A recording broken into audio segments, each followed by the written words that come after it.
여러분 안녕하십니까? 국민의힘 대선 후보 경선 첫 토론회 진행을 맡은 윤동우입니다. 내년 3월 9일 치러질 20대 대통령 선거를 6개월 앞에 두고 국민의힘은 어제 1차 컷오프 결과를 발표했습니다.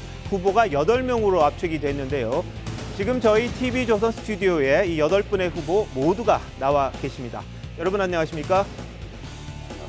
안녕하십니까. 네, 오늘 국민의힘 대선 경선 첫 토론회인 만큼 많은 기대와 관심이 있는 걸로 보입니다. 지금 유튜브에도 많은 분들이 들어와 있다고 하는데요. 8명 후보들이 어떤 비전과 리더십으로 자신의 뜻을 펼칠지 먼저 저희들이 소개 영상 준비했습니다. 보시죠.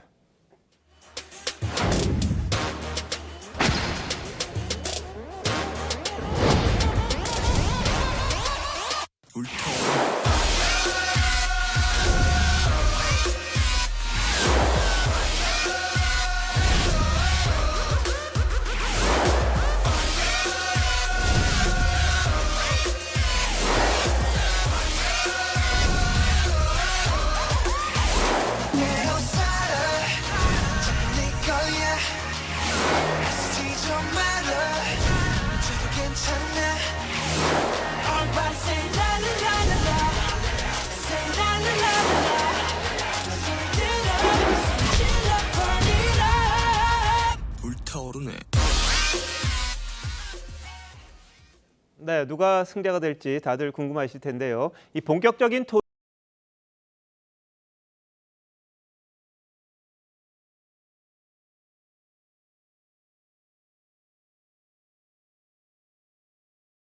시간이 초과되면 발언이 중단될 수도 있습니다. 마이크도 끌 텐데 10초 전부터는 카운트다운도 하겠습니다. 자, 첫 번째 코너입니다. 나는 네모다. 본인에 대한 정의를 한 단어로 표현해 주시면 되는데요. 그 이유 간단하게 설명해 주시면 되겠습니다. 시간은 한 30초 정도 드릴 텐데요. 발언 순서는 가장 왼쪽에 계시는 황교안 후보부터 시계 방향으로 돌아가면서 진행을 하도록 하겠습니다. 자, 첫 번째 순서 황교안 후보 준비해 주신 팻말 들어주시고요. 설명해 주시면 되겠습니다.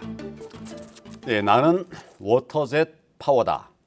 물은 평소엔 아주 부드럽지만 초고속 분사를 통해서 다이아몬드 자를 수 있고 쇠도 자를 수가 있습니다. 저는 겉으로는 부드럽고 또 온유해 보이지만 그러나 내면은 강인합니다. 통진당 해산 심판도 했습니다. 자유민주주의 대한민국 위협하는 모든 세력을 잘라내겠습니다. 네, 잠깐 오버하셨는데 시간 좀 지켜주시면 감사하겠고요. 다음은 홍준표 후보 차례입니다. 네, 보여주시고 말씀해 주십시오. 무야홍이라고 적었습니다. 이렇게 적은 것은 요즘 MZ 세대들이 무야홍을 외치면서 이제 우리 당으로 많이 들어왔습니다. 그리고 아마 대선 때도 MZ 세대를 기반으로 그동안 우리 당이 참 취약했죠. 장년 세대로 넘어가서 압승을 하고 정권 교체를 꼭 이루도록 하겠습니다. 네, 자 다음은 세 번째 하태경 후보 순서입니다. 예, 국민 여러분, 저를 꼭 4강에 올려주셔야 됩니다. 대선 승리의 공식을 저는 잘 압니다. 그건 바로 청년과 중도로의 확장입니다. 사실 제가 청년 정치의 원조입니다. 홍준표 후보는 제 후배됩니다. 그런 면에서. 그리고 중도의 눈높이에서 일찍이 제가 정치하면서 좌우 양극당과 치열하게 싸워왔습니다. 좌파 통진당 해산에 앞장섰고 우파 개혁에도 앞장섰습니다. 변화의 상징, 승리의 상징, 저 하태경을 4강에 올려주셔야 대선 승리합니다. 네, 다음은 네 번째 유승민 후보 순서입니다. 말씀해 주시죠. 예, 유승민은 정권 교체를 확실하게 해낼 유일한 후보입니다. 유승민은 강합니다. 경제에 강하고 안보에 강하고 위기에 강하고 미래에 강합니다. 그런데 특히 유승민이 강한 것은 민주당에 강합니다.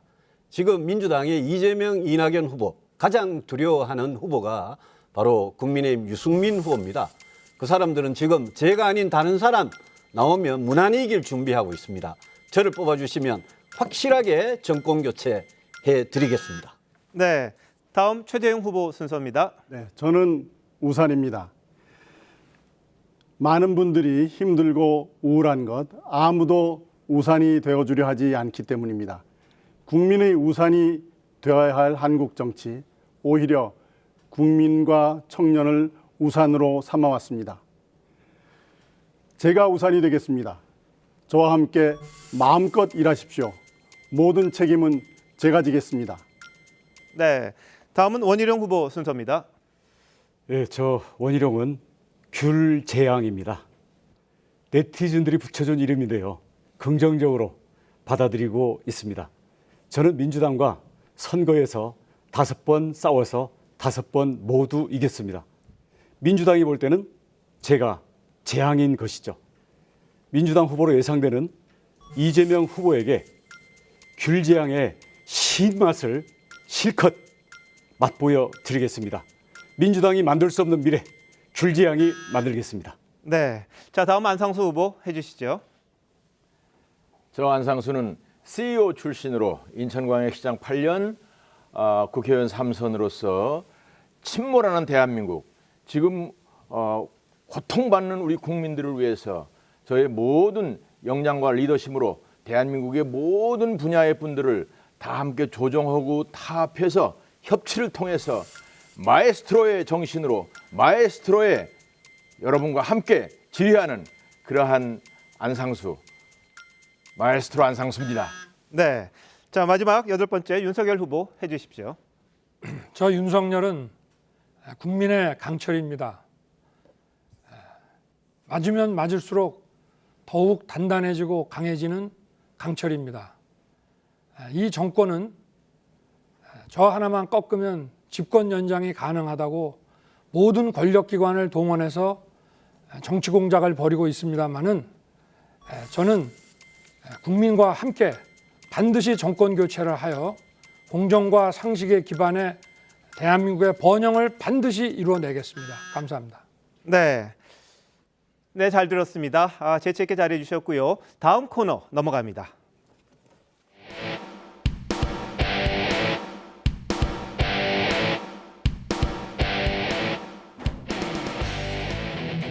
네, 이번 순서는요, TV조선이 시청자 여러분들의 변별력을 돕기 위해 준비한 이슈 OX 코너입니다. 저희가 질문 3개를 준비했는데요. 먼저 후보들께서는 질문을 잘 들으시고요. 맞다고 생각하시면 O, 아니라고 생각하시면 X 팻말을 들어주시면 됩니다.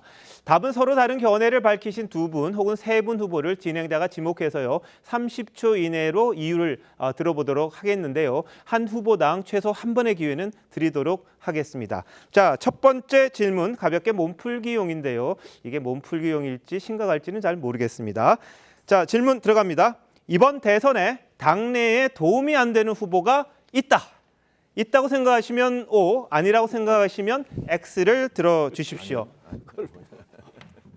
없다, 있다. 예. 유일하게 하태경 후보가 있다. 이렇게 이야기를 하셨는데 당내에 그럼 대선에 도움이 안 되는 후보 말씀해 주실 수 있나요? 제가 좀 이따 제 질의 시간에 할 텐데요. 예.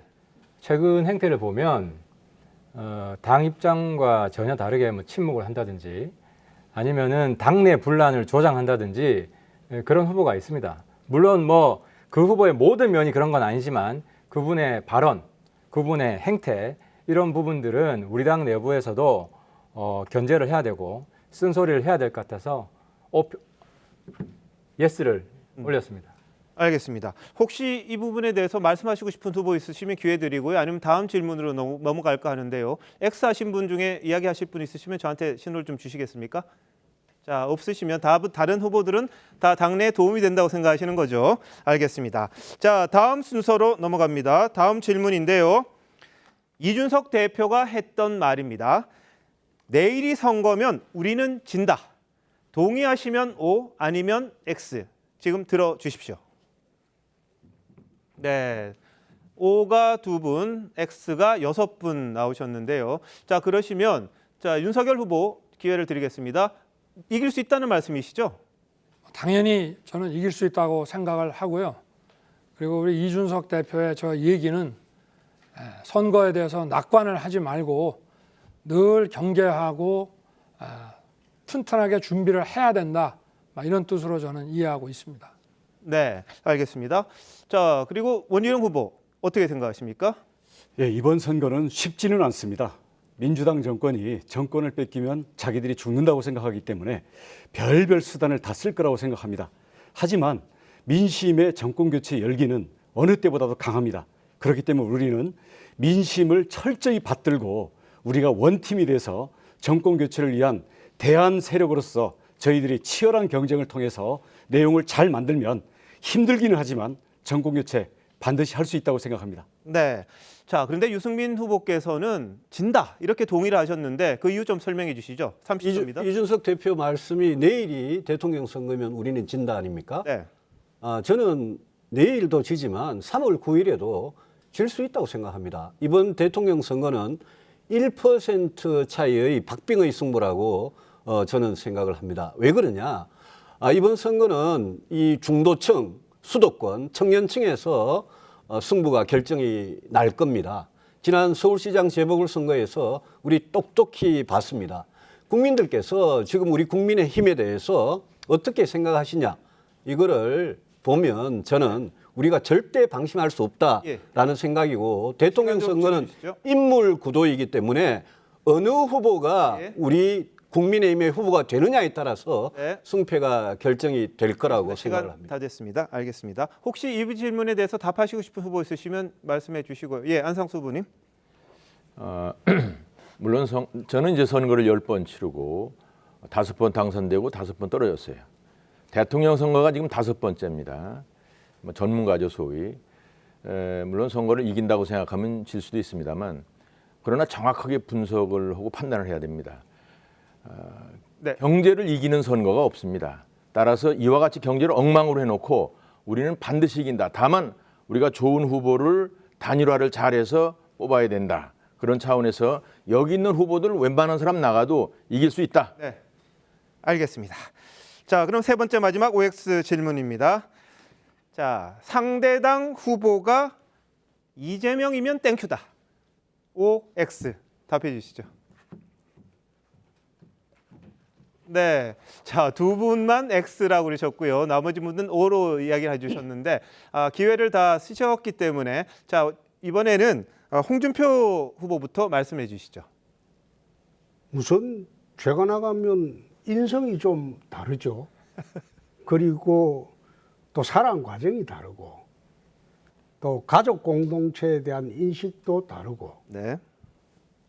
또 정치를 하면서 파퓰리스트하고 지금 국가 채무가 천조 시대인데 파퓰리스트하고 그렇지 않은 사람이 대결을 하면 또 그것도 국민들이 파퓰리스트는 찍지 못할 것이다. 네. 그래서 또 같이 인파이터이기 때문에 예. 싸움을 붙으면 내가 이기죠. 알겠습니다. 여기까지 듣고요. 자, 최재형 후보님. 네, 이재명 후보는 이재명은 합니다라는 말씀을 많이 하십니다. 근데 많은 국민들이 정말 이재명이 할까봐 걱정되는 국민들이 많으십니다.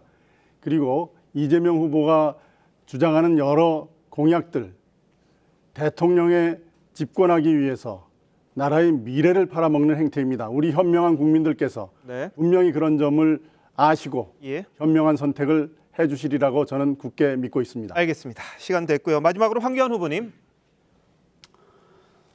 이재명 시장이 후보가 기본을 얘기하는데 저는 그 이야기를 들을 때마다 정말 기절할 것 같아요. 무슨 돈으로 주고 무슨 돈으로 그가 말하는 이런 정책들을 만들어 간단 말입니까? 더 이상 국민을 속이면 안 됩니다. 국민들께서는 현명하십니다. 이재명 후보의 그 거짓말 심판하실 것입니다. 그래서 저는 반드시 우리가 이긴다고 생각합니다. 알겠습니다. 네, 지금까지 이슈 OX였습니다. 자, 바로 주도권 토론 이어갑니다. 본격적인 토론이 시작되는데요. 각 후보들이 이제부터는 질문과 답변에 주도권을 쥐고 상대 후보와 본격적인 토론에 나서는 시간입니다. 질문 주제 저희들은 일단 자율적으로 했습니다. 마음껏 하시면 되는데요. 주도권을 쥐신 후보께서는 최소 2명의 후보를 지목해서 여러분이다 보니까 이 4분밖에 1차 토론은 안 됩니다. 2차 토론 또 있으니까 그때 해주시면 되고요. 질문과 답변 너무 길면 안 되겠죠. 가급적 짧게 해주시면 감사할 것 같습니다. 그리고 주도권을 주신 후보가 상대 후보의 말이 길어지면 중단시킬 수 있는 권한도 드리겠습니다. 충분한 토론이 될 수 있게 적절하게 질문과 답을 주고받으시는 게 좋을 것 같습니다.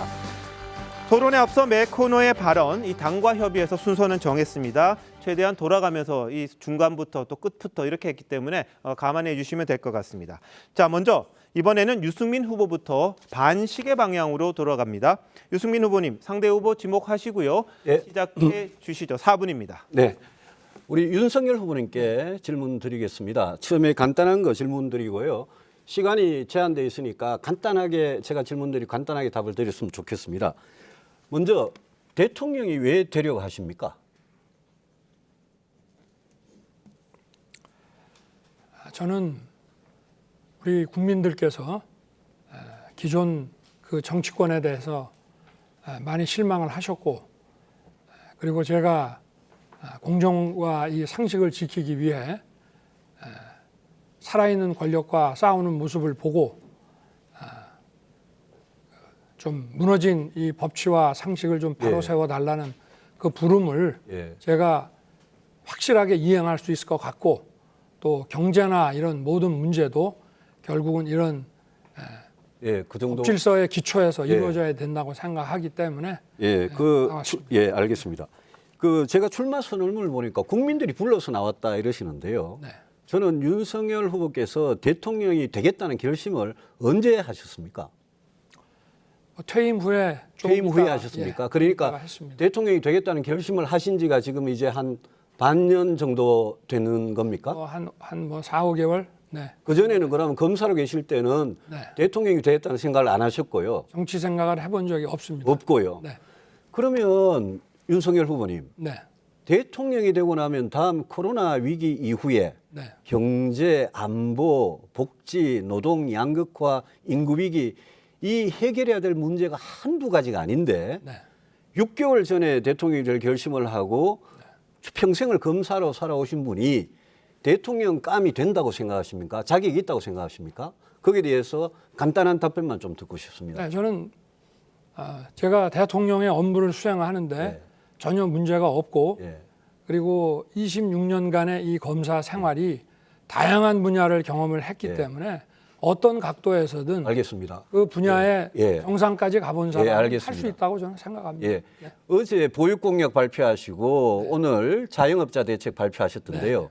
그걸 왜 그 중요한 공약을 후보께서 직접 국민들한테 발표를 안 하시고 왜 그 캠프에 있는 사람들을 시켜서 하십니까? 제가 이런 걸 보고 이제 시간이 다 돼서 제가 마무리를 하겠는데요. 이런 걸 보고 제가 윤석열 후보께서 정말 대통령 자격, 대통령감으로 준비가 돼 있느냐에 대해서 제가 좀 뭐 표현이 그렇습니다만은 아니지 않느냐라는 생각을 해봅니다. 홍준표 후보님께 묻겠습니다. 저는 홍준표 후보님하고 22년째 정치를 하면서 홍 후보님 참 좋아합니다. 저도 그렇습니다. 예. 그리고 저 홍 후보님 참 솔직하신 거 좋아하는데요. 홍 후보님께서 순간순간은 굉장히 솔직하신데 이게 며칠 지나고 몇 달 지나고 몇 년 지나면 말이 180도 바뀌는 그런 경우를 제가 굉장히 많이 봤습니다. 예를 들면 박근혜 전 대통령에 대해서 춘향이 아니고 향단이었다. 탄핵을 당해도 싸다. 또 헌법재판소 판결에 대해서 뭐 박근혜 대통령은 잡범이었다. 이런 표현을 쓰시고 모병제에 대해서도 4년 전에는 택도 없는 공약이다. 젊은 사람들 표 얻으려고 이건 완전히 얄팍한 술책에 불과하다. 노무현에 대해서도 4년 전에는 뇌물 때문에 자살한 사람 이러시더니 이번에는 보수의 노무현이 되겠다 이러신단 말이에요. 제가 이 말 바꾼 거를 수도 없이 많은데 시간이 다 돼서 죄송합니다만은 나중에 이제 더 말씀을 하셔도 좋은데 간단하게 좀 말씀해 주십시오. 우선 박근혜 전 대통령 문제는 유승민 후보가 나한테 물을 자격이 없어요. 아닙니다. 저는 그리고 일관되게 두 번째 모병제는 이미 3년 전에 내가 홍카콜라를 통해서 발표를 했습니다. 그럼 그리고 세 4년 전에 왜 번째 그랬습니까? 보수의 노무현이 되겠다는 거는 네, 죄송합니다. 시간이 좀 짧아서요. 제가 2라운드에서 죄송합니다. 예. 다시 한번 해주시도록 하고 네. 4분이 금방 지나갑니다. 그러니까 질문 대답 좀 더 압축적으로 해주시면 많은 도움이 될 것 같습니다. 시청자 여러분들에게도요. 자, 두 번째 하태경 후보님 상대 후보 지목해서 4분 시작해 주십시오. 예, 오늘 우리 당 대표가 두 분의 후보께 경고장을 날렸는데요. 저도 당원으로서 이 두 분께 옐로우 카드를 좀 꺼내지 않을 수 없습니다. 한 분이 우리 홍준표 후보님이고 또 한 분이 윤석열 후보님입니다. 제가 그 이유를 설명을 드리겠습니다. 최근에 이제 가장 국정 현안이 소위 고발 사주, 제보 사주인데요. 제가 정보위라서 어제 국정원 앞에 가서 박지원 국정원장 요즘 심각하잖아요. 연일 정치 개입 발언을 노골적으로 하고 있습니다. 그게 국정원법 위반입니다. 국정원장은 정치 개입하면 안 되는데요. 근데 홍 후보님은 이 박지원 국정원장 정말 심각한 정치적 개입 발언에 대해서 한 말씀도 안 하시더라고요. 우리 당에서 다 이야기해요. 대표, 원내대표, 각 후보들 다 박지원 비판하는데 왜 홍 후보님만 한마디 비판도 안 하십니까? 팩트가 아직 드러나지 않았어요. 예? 그 고발 사주 사건의 팩트가 확인이 되면 공작이란 말을 할 수가 없습니다. 그건 범죄가 돼버립니다. 아니, 그래서 박지원 원장이 개입다는 걸 팩트가 드러날 때까지는 말을 자제하는 겁니다. 저 진짜 충격인데요. 이 완전히 민주당 대변인 하는 거랑 똑같잖아요. 아니, 조성은이 자기가 실토를 했잖아요. 그럼 조성은이 그거를 그 순간에 말을 지어서 했겠습니까? 누가 보더 검사해봐서 수사해봐서 잘 아시잖아요. 저는 개인적인 이익 때문에 당의 가장 중차대한 문제를 지금 침묵하고 있다. 공보다는 사가 앞선다는 비판을 하지 않을 수가 없고요. 그리고 민주당에 대해서 촌철살인 비판을 얼마나 잘하셨어요. 그럼 나도 답변을 할까요? 한번 예. 민주당이랑 입장이 뭐가 하태경 다르세요? 의원이 이런 말 한 게 어제 오늘이 아닌데 지금 정치권에 들어가서 계속 저보고 그런 식으로 몰아붙인 게 어제 오늘 일이 아닌데. 제가 몰아붙여서 많이 좋아지셨잖아요. 요즘 인기도 오르시고. 정치 그래 하시면 안 돼요. 쓴소리 하는 사람이 쓴 소리가 아니고 그 못된 소리야. 제가 막말한다고 비판을 많이 하니까 요즘 막말도 안 하시고 혈색도 좋아지고. 쓴 소리가 아니고 그런 말은 못된 소리라고 그래요. 그거야말로 옛날식 꼰대식 발언이죠. 젊은이들이 패기 있게 지적을 하면 그걸 수용할 줄도 아는 대인배적인 포용적인 모습이 의원이 있어야죠. 어떻게 젊은이 시간이 많이 가서 주도권 토론하시고요. 다음 우리 윤 후보님. 윤 후보님 제가 참 좋아하고 사실 우리 야권에 이길 수 있다는 신념을 불어일으킨 데 대해서 높이 평가하는데 최근에 실망한 게 하나 있어요. 그걸 지적하고 싶다는 게 아니라 고발 사주 사건 났을 때 왜 증거도 없이 저러냐라고 버럭하셨어요. 저는 맞다고 생각했습니다. 그런데 이번에 다시 공수처에 고발장 넣었잖아요. 네. 고발장 넣으면서 박지원, 조성은 거기에 성명 불상자를 끼워 넣었는데 제가 보니까 아무런 증거도 없어요. 카드라 통신이에요. 본인 사건은 증거 없다고 버럭하시고 남 사건은 증거도 없이 고발장 내고 이거 전형적인 내로남불 아닙니까? 그래서 지금 당내 분란만 커졌잖아요. 그것 때문에. 저희들이 그 성명불상자를 집어넣은 것은 바깥에서 생각하는 것처럼 어떤 정치권이라든지 또는 정보기관 사람이라든지 누구인지 알 수가 없습니다만은 이것이 두 사람만으로서 완결될 수 있는 행위가 아니다. 그렇기 때문에 우리가 그럴 때는 검찰에 경찰에 고소고발을 할 때 다른 사람이 반드시 여기 끼었을 것이다. 그러니까 윤 후보님 방금 말씀에서 드러나는데 이게 전언과 추측에 기반한 것이지 구체적인 증거는 지금 하나도 말씀 못 하시고 있잖아요. 근데 본인은 증거대라고 하면서 본인은 고발할 때 본인 고발당하는 건 증거대라. 본인이 고발할 때는 증거도 없이 고발하고 이러시면 안 된다는 거예요. 정치권 들어와서도 과거에 했던 그 일관성을 그대로 지켜주십시오. 네, 시간이 다 됐습니다. 다음 기회에 또 물어봐 주시고요. 자, 세 번째 순서 홍준표 후보님 차례입니다. 4분 시작해 주시죠. 윤석열 후보님. 예. 사실 윤 후보님은 정치권에 들어오시기 전에 박근혜 전 대통령 수사팀장 하면서 구속시킨 그 공로로 5계단을 건너뛰어가지고 중앙지검장을 했어요. 중앙지검장 때는 우리 보수 진영을 괴멸시키는데 앞장을 서고 거기다가 1000여 명을 소환 조사를 하고 200여 명을 구속하고 그중에 5명이 자살을 했습니다. 그렇게 했으면 정치판에 들어올 때, 우리 당에 들어올 때 당원이나 대국민 사과라고도 하는 게 그게 맞지 않습니까? 대답해 보세요. 글쎄 저는 제가 당시에 그 검사로서 맡은 소임을 했고 그리고 법리와 증거에 기반해서 제가 일을 처리했는데 이것에 대해서 제가 검사로서의 한 일에 대해서 사과를 한다는 것은 그거는 맞지 않고요. 예, 됐습니다. 그렇습니다. 법리와 증거로 했다고 하시는데 그 대부분 사건은 직권남용 사건입니다. 꼭 그렇지만 정치적인 않습니다. 사건이에요. 다양한 그리고 사건들이 있습니다. 법리와 증거로 수사했는데 5명이 자살이나 합니까?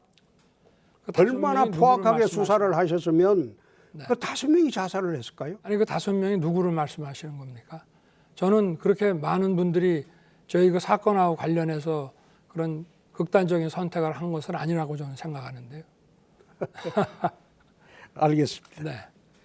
그리고 이제 7계단을 건너뛰어서 검찰총장이 됐습니다. 네. 물론 아까 살아있는 권력에 대한 수사하는 거 물론 그 좋은 이야기죠. 총장할 때.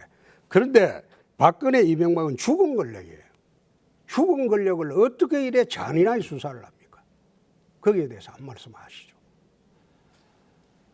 아니 그 사건이 그분들이 형사 사건이라는 건 아무래도 저 사건이 있었을 때와 수사할 때라고 네, 됐습니다. 차가 있을 수밖에 네. 없는 것이고 아까 저 이번에 고발 사건을 할 때 성명 불상자로 했다. 그 말씀하셨는데 거기 분명히 특정 캠프 소속원이라고 특정을 했습니다. 그 특정 캠프가 어디입니까? 아니 저는 제가 물론 그 고발 그 절차에 관여는 안 했습니다만은 특정 캠프 소속이라는 얘기를 전혀 한 거로 저는 발표를 없는 거로 했습니다. 알고 있습니다. 대변인이 발표를 했어요. 고발할 때. 저는 그건 뭐 금시초문입니다만은 이것이 국회의원한테 들었다고 했잖아요. 저희들이 그것을 아니 제가 말씀드릴 때는 그 제보자를 전 전제로 해서 얘기를 했던 것이고 그리고 그 후에는 저희들이 무슨 정보가 있어서 그걸 알겠습니까만은 언론계에 널리 퍼져 있는 얘기들이기 때문에 만약에 여기에 두 사람이 됐습니다. 끝낼 수 있는 예, 사건이 예. 아니면은 됐습니다. 추가 수사를 해달라는 뜻. 자, 이번에는 내 최재형 후보님한테 묻겠습니다. 네. 정치 힘드시죠? 해보니까. 견딜만 합니다. 예? 견딜만 합니다. 그렇죠. 캠프를 해체하셨는데 네. 왜 해체하셨습니까? 뭐 여러 가지 사연이 있고요. 제가 우리 캠프의 그 여러분들한테 정말 죄송한 것이 모든 그 캠프의 어려움이 일차적인 책임은 후보자에게 있죠. 후보자에게 있고 예. 그러나 제가 새로운 모습으로 출발해서 결국은 좋은 결과를 얻는 것이 우리 캠프원들이 바라는 바다. 저는 그렇게 믿었기 때문에 새로운 출발을 하기 위해서 캠프 해체하고 새로운 출발을 하려고 합니다. 잘 되시기 기원하겠습니다. 네, 감사합니다. 예, 예. 네, 끝나셨으면 황교안 후보님으로 이어가겠습니다. 황 후보님 4분 시작해 주십시오. 예, 우리 홍준표 후보에게 여쭤보겠습니다. 홍 후보께서는 우리 당의 대표도 하셨고 또 대선 후보도 하신 분입니다. 우리 보수 우파의 최전선에서 나라와 국민을 위해서 많은 애를 써주셨죠. 근데 최근에 많은 국민들께서 문재인 정권의 선거 공작에 대해서 우려를 하고 있습니다. 단순한 우려가 아니라 대법원 주관의 재검표에서 상당한 증거들이 쏟아져 나왔습니다. 잠깐 좀 보여드리겠습니다. 이거 비춰주시기 바랍니다. 배춧잎 투표지죠. 일장기 투표용지입니다. 투표관리관 도장이 이렇게 되어 있습니다. 그리고 옆면이 잘려나간 투표지도 있습니다. 이런 투표용지 보셨습니까? 그리고 투표용지가 붙어 있는 것도 있어요. 하나씩 투표하는데 왜 붙어 있을까요? 수도권 사전투표는 전부 36대 63이었습니다. 옆면이 잘린 흔적이 있는 투표용지도 있습니다. 이렇게 너덜너덜할 수가 있겠습니까? 그리고 선관위 직원 이름이 여기 보면 개씨, 거씨, 광씨, 글씨, 긱씨, 깨씨 뭐 이렇게 되어 있습니다. 이런 것을 보시면 과연 지난 선거에 대해서 제가 지금 얘기하고 있는 부정선거 의견이 어떠신지 한번 듣고 싶습니다. 사실 지난 총선 때는 저는 황 대표님한테 쫓겨나왔죠. 그 쫓겨나와서 무소속으로 출마를 할 수밖에 없었는데 세 군데나 쫓겨다녔죠. 이 투표 예, 용지에 예. 대해서 그래서 설명해 주시죠. 이거는 황 대표님이 책임지고 규명해야 될 사안 아닌가. 저는 앉아서 무소속으로 나왔는데 이 투표 용지에 대한 의견이 없으신가요? 그 투표용지를 본 일이 없어요. 제가 예. 재검표 과정에서 나온 투표용지라고 지금 자세히 설명을 드렸습니다. 이 부분에 관해서 관심이 없어서는 안 된다고 저는 생각을 합니다. 관심을 갖고 보겠습니다만은 이 문제는 대표님이 결정하시는 게 또 대응하시는 게 맞을 것 같습니다. 뭐 저는 지난 총선 전면 무효다라고 선언을 하고 있습니다. 우리 둘째는 최재형 후보께 질문을 하겠습니다. 네.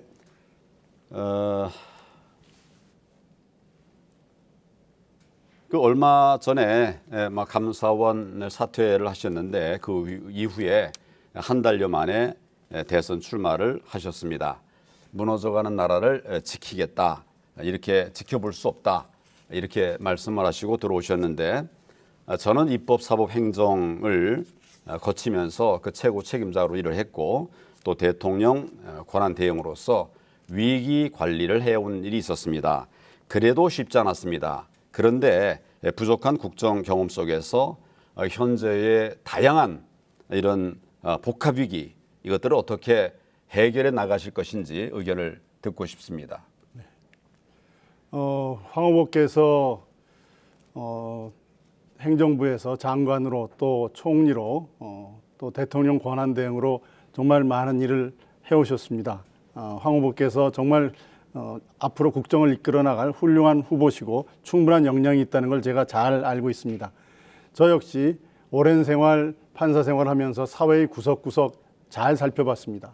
감사원장으로서 3년 6개월 동안 우리 국정 전반을 잘 살펴봤습니다. 저의 이러한 경험이 우리나라의 국정 운영을 하는데 부족함이 없이 사용될 수 있다라는 생각을 가지고 있고 무엇보다도 나라를 사랑하는 마음으로 이 나라를 정말 지켜야 되겠다는 그 마음 하나로 나왔습니다. 네, 시간이 다 됐습니다. 네, 답까지 들었고요. 자, 다음은요. 윤석열 후보님께서 후보 지명하셔서 4분 동안 시작해 주시면 되겠습니다. 원희룡 후보님께 좀 여쭤보겠습니다. 지난번에 그 우리 비전 발표회 때 그 유보 통합 문제를 말씀을 하셨는데 저도 어제 그 우리 보육에 대한 이 국가 책임을 더 확실하게 하기 위해서 아동 그 양육 수당을 좀 늘리고 그리고 또 보육 시설에서의 그 교사대 그 어린이의 비율도 좀 조정을 하고 그리고 5세 그 아동에 대한 그 전면 무상 교육 등을 제가 발표를 했습니다. 우리 제주지사를 지내신 우리 원희룡 후보께서 이 보육 그 국가 책임 문제에 대해서 어떠한 비전을 가지고 계신지 한번 여쭤보고 싶습니다. 예, 지금 우리나라의 여러 문제의 가장 핵심적인 문제 중에 하나가 인구 소멸입니다. 저출산으로 인한 인구 소멸인데요. 아이를 낳았을 때 그 부담이 앞으로의 예비 부모들이 감당이 안 되는 거죠. 몇 가지를 개선을 해야 되는데요. 우선 지금 보육과 교육에 대해서는 국가가 책임을 져줘야 됩니다. 구체적으로는 지금 주로 국공립 어린이집으로 선호가 쏠리고 있는데요.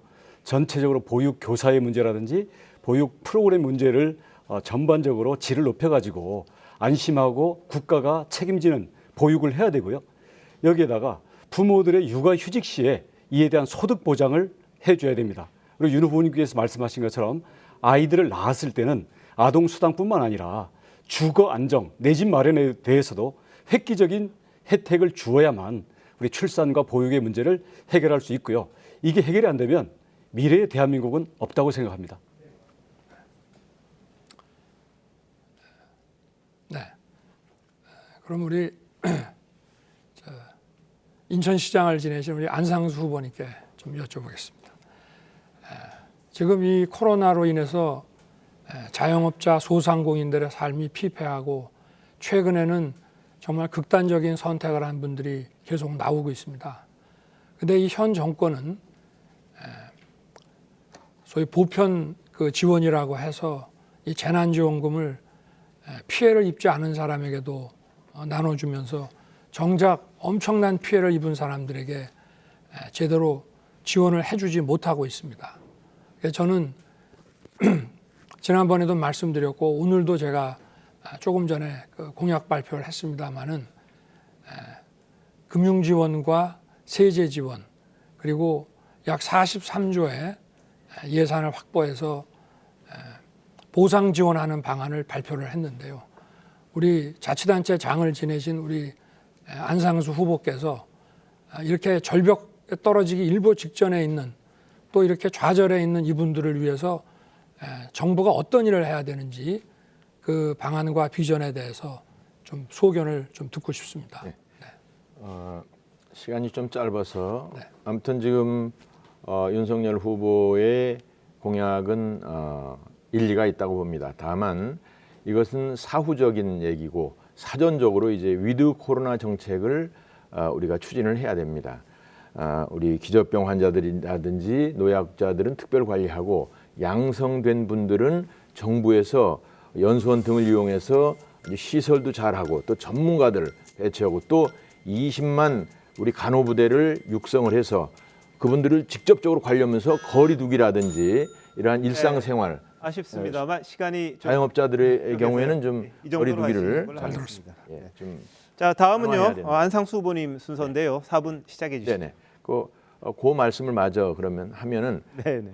그래서 우리가 거리두기를 완화하고 우리 여러 가지 종교 활동을 비롯한 활동들을 과거로 되돌려놓고 환자들 관리를 최선을 다할 수 있게 국가 시스템을 바꿔야 됩니다. 국가 시스템을 완전히 바꿔야 된다 이런 말씀드립니다. 홍준표 후보께 말씀을 드립니다. 민노총은 우리 나라의 암입니다. 경제는 물론이고 사회 정치적으로도 아무 때나 나서가지고 국가를 혼란시킵니다. 우리 광화문 사태 때도 무슨 촛불 시위다 뭐다 했는데 민노총이 이제 주관해서 결국은 대통령도 탄핵이 되고 국정이 정지되는 그러한 상황까지도 갔고 지금도 건건이 나와서 특히 종북과 관련된 이슈들에 대해서 단체별 활동을 하고 그래가지고 국민들을 불안하게 하고 있습니다. 저는 인천광역시장 시절에 지하철이 파업을 한다고 그래서 우리 소방본부 요원들을 교육을 시켜가지고 훈련을 시켜서 한 2주만 훈련시키면 됩니다. 그래서 파업을 할 때 지하철을 제대로 그냥 운행이 되도록 했더니 그 소위 민노총 지도부에서 아이고 이제 거꾸로 살려달라고 어떻게 좀 잘 타협하자 그래서 타협이 없다. 법과 원칙대로 하겠다. 이래가지고 그 이후에는 그런 단체 행동이 없었습니다. 우리 홍 후보께서 진주의료원 폐쇄 등 강력한 조치를 하고 지금도 민노총에 대해서 아주 강하게 정책을 말씀을 하시던데 한번 앞으로의 대책을 간략하게 말씀해 주시죠. 제가 대통령이 되면은 강성노조의 폐악은 뿌리 뽑겠습니다. 지금 국회 입법으로 뿌리 뽑을 수가 없어요. 그래서 대통령의 긴급 명령권 제도를 활용해서라도 뿌리 뽑겠습니다. 이것은 올랑드 프랑스 대통령이 2016년도 5월 10일에 긴급 명령권을 발동해서 노동법을 개혁을 한 일이 있습니다. 그 요건이나 대한민국 헌법에 나와 있는 요건이나 비슷합니다. 그래서 제가 대통령이 되면 대통령 긴급 명령권이라도 발동을 해서 민노총의 아주 못된 작표에는 뿌리 뽑겠습니다. 좋습니다. 참고로 민주노총 그러니까 무슨 민주랑 관계 있는지 아는데 그게 아니고 우리 2천만 우리 서민들이 계신데 거기 민노총이라고 한 100만 명이라고 그러지만 결국 20만 명 대기업 노조들이 피를 빨아먹는 겁니다. 우리 2030의 피를 빨아먹고 서민들이 피를 빨아먹고 그러면서 정치 결사가 돼가지고 문재인 정부를 조종을 했던 거다 이렇게 저는 규정을 합니다. 자, 좋으시고요. 황교안 후보께 질의를 하겠습니다. 지난번 그 우리 4.15 선거에 참패를 했죠. 책임이 있죠? 전적으로 당 대표였던 저의 책임이라고 생각을 하고 있습니다. 예. 특히 공천관리위원장을 그 이상한 사람으로 해가지고 사천을 하고 우리 그동안에 그나마 우리 당의 공천이 어느 정도는 그래도 궤도를 잡아가는데 아주 망친 공천을 했습니다. 그래서 우리 많은 우리 당원들이 우리 당에 대해서 걱정을 많이 했고 국민들도 실망을 많이 했었습니다. 막 그런 가운데 저도 이제 부정선거에 대해서는 제가 인천광역시당위원장이었기 때문에 그 우리 민 위원장하고 민경욱 씨하고 이렇게 뭔가 하여간 부정선거에 대한 공감을 하면서 활동하는 걸 지지하고 그랬습니다만 처음에는 아무것도 안 하시고 그 당시에는 오히려 대표로 그만두실 때 그거를 부정선거에 대한 어떤 대책을 강구하셨어야 했는데 그건 안 하시고 요즘에 와서 저렇게 하시는 거에 대해서 저는 6월 28일 재검표가 있었습니다. 거기서 부정선거 증거들이 나왔습니다. 그래서 제가 이야기하고 있는 것입니다. 네, 시간이 다 됐습니다. 자, 오늘 토론 중에 나온 이런저런 견해 주장은 후보 개인의 생각이라는 점을 다시 한번 말씀드리고요. 시청자 여러분들께서 들으실 때 후보의 생각이 이렇구나 이렇게 이해를 해주시면 좋을 것 같습니다. 자, 7번째 순서 원희룡 후보님 4분 드리겠습니다. 네, 황교안 후보께 질문하겠습니다.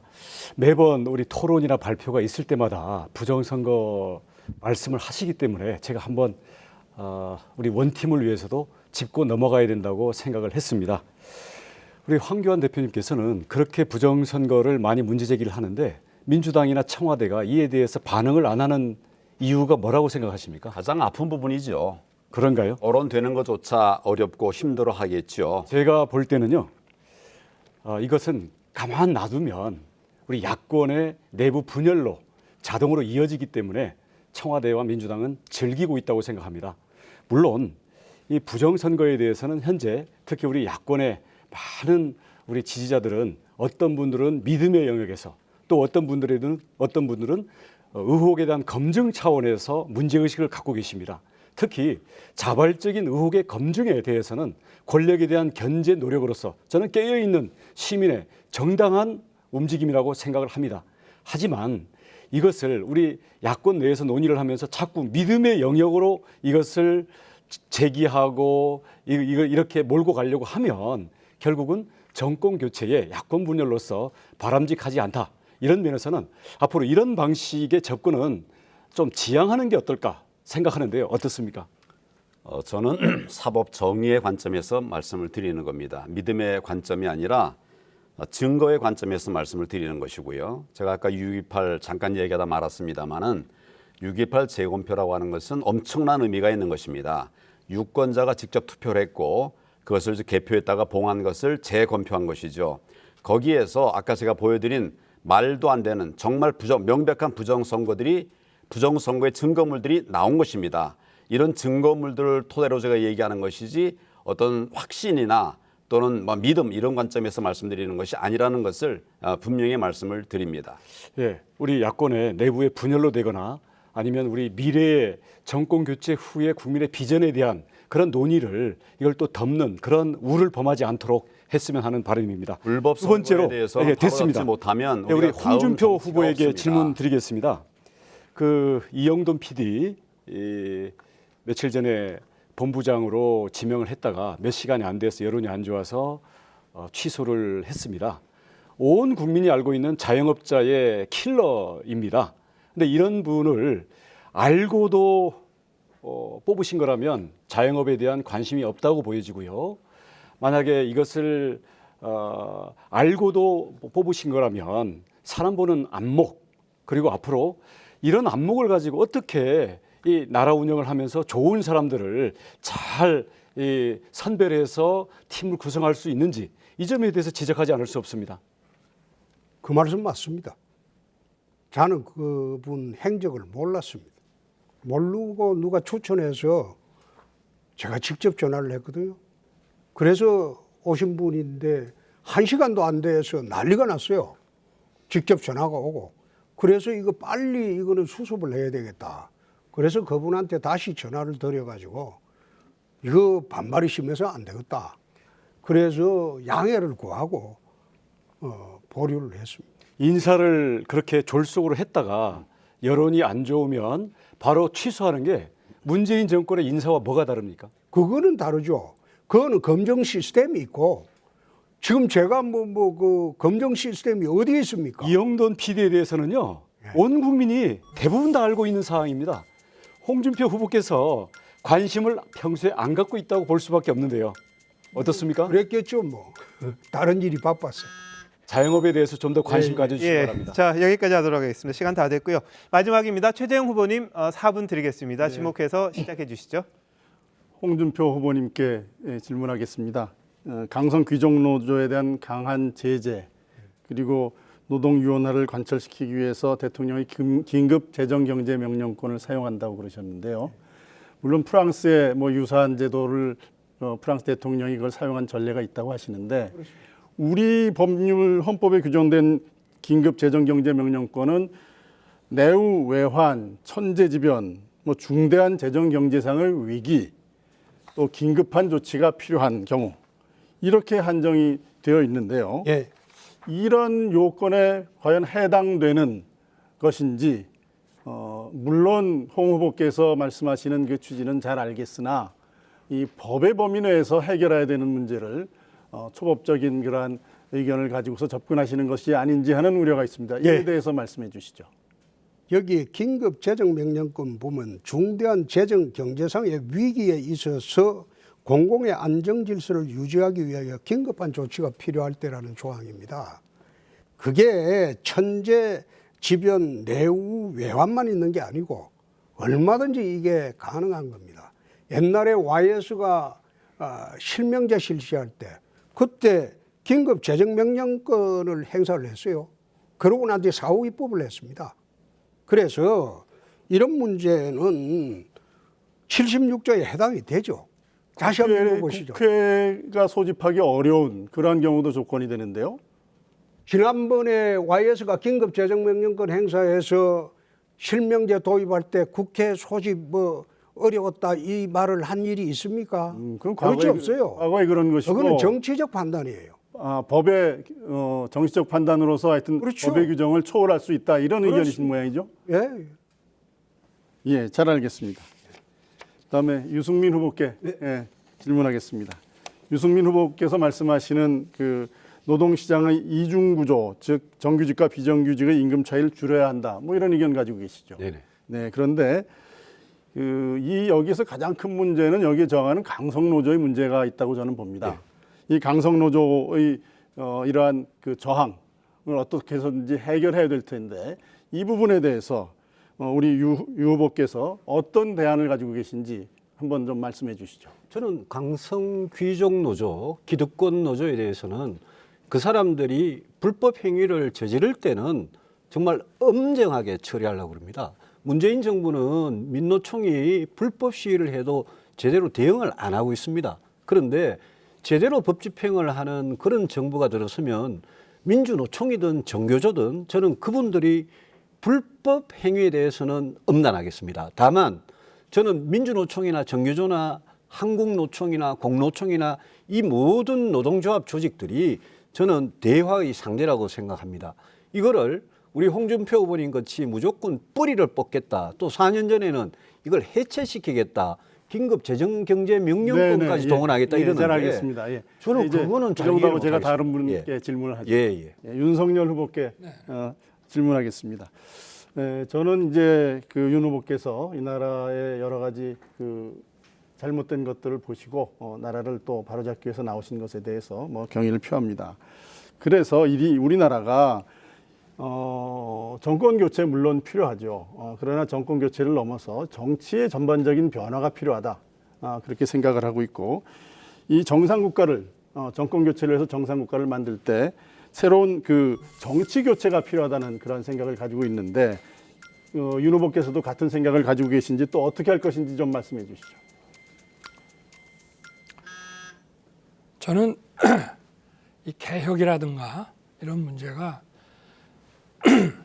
네, 잠시만요. 네. 지금 시간이 지났는데요. 나중에 두 번째 토론 때 이 네, 부분 좀 견해를 말씀해 주시면 좋겠습니다. 시간을 드리고 싶지만 균등하게 해야 되기 때문에 여기서 끊도록 하겠습니다. 네, 첫 번째 주도권 토론 정말 순식간에 흘러갔습니다. 다들 긴장되시겠습니다만 첫 토론인 만큼 아주 밀도 있게 해주셨는데요. 다음은 잠시 쉬어가시죠. TV조선 토론 때마다 후보들이 가장 두려워하는 코너이기도 합니다. 무풀보다 악풀 시작합니다.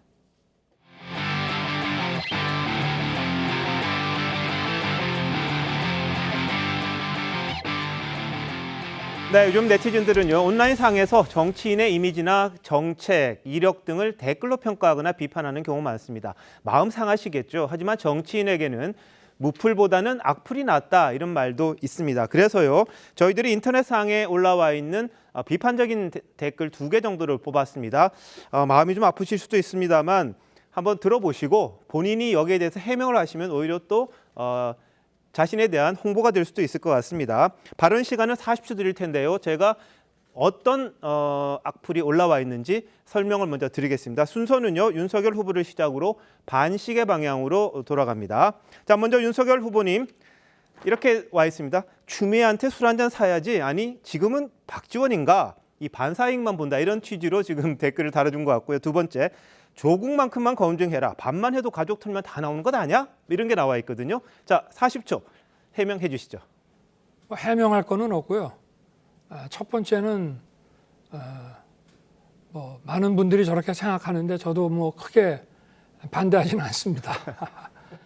그리고 두 번째는 뭐 우리 조 교수와 관련된 사건은 한 가족 다 해서 그렇게 몇 달 안 했습니다.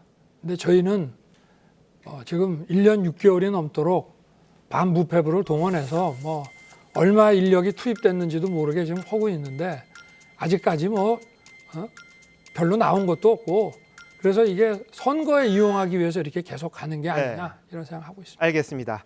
자, 다음 안상수 후보님입니다. 관련 댓글 소개합니다. 허경영한테 공중부양이나 배워라 뭐 이런 게 와 있고요. 인천시장 시절에 빚더미에 올랐는데 이젠 집에서 쉬세요 뭐 이런 말까지 나와 있습니다. 설명해 주시죠. 뭐 정치인은 누구나 만나는 것이고요. 허경영 후보 내용을 보니까 이재명보다 나아서 가서 격려 겸해서 만났습니다. 인천시에서는 제가 시장 시절에 7조 원의 부채가 있다고 그러는데 그건 7조 원을 투자를 한 것이고 제가 2002년서부터 10년까지 했는데 국토부 통계에 의하면 시가총액, 부동산 시가총액이 62조, 2002년에 62조에서 2010년에 209조까지 돼 있습니다. 147조 원이 늘은 거죠. 그러니까 약 4배가 늘은 건데 그것을 이 송영길이라는 후보가 이 경제를 잘 모르는 사람이에요. 그냥 무대뽀로 얘기하는데 그 말이 지금까지 전달이 되고 있는 거예요. 예, 알겠습니다. 자, 다음은 원희룡 후보님 관련된 댓글 소개합니다. 솔직히 이준석 녹취록으로 노이즈 마케팅 한 거지? 이런 말이 하나 있고요. 또 정치한다면서 춤추고 성형하고 연예인 하시는 게 어떠냐? 이런 글이 올라와 있는데 자, 원 후보님. 예, 이준석 대표와는 며칠 전에 떡볶이를 맛있게 먹으면서 앞으로의 미래에 함께할 일에 대해서 의기투합을 다시 했습니다. 물론 갈등은 있었습니다만은 그것은 공정 경선 그리고 선관위 구성과 관련돼서 다른 분들이 문제 제기를 안 하기 때문에 제가 볼 수 없어서 충정으로 나섰던 건데 그 과정에서 있었던 여러 가지 불편하고 잘못된 점들에 대해서 저는 미안하게 생각하고 있습니다. 저는 뭐 개인 간의 사적인 대화를 뭐 이루거나 이럴 마음도 없고요. 그런 스타일도 아니니까 이번에는 어떤 그런 급박한 공적인 문제 제기였다고 이렇게 받아주시기 바라겠습니다.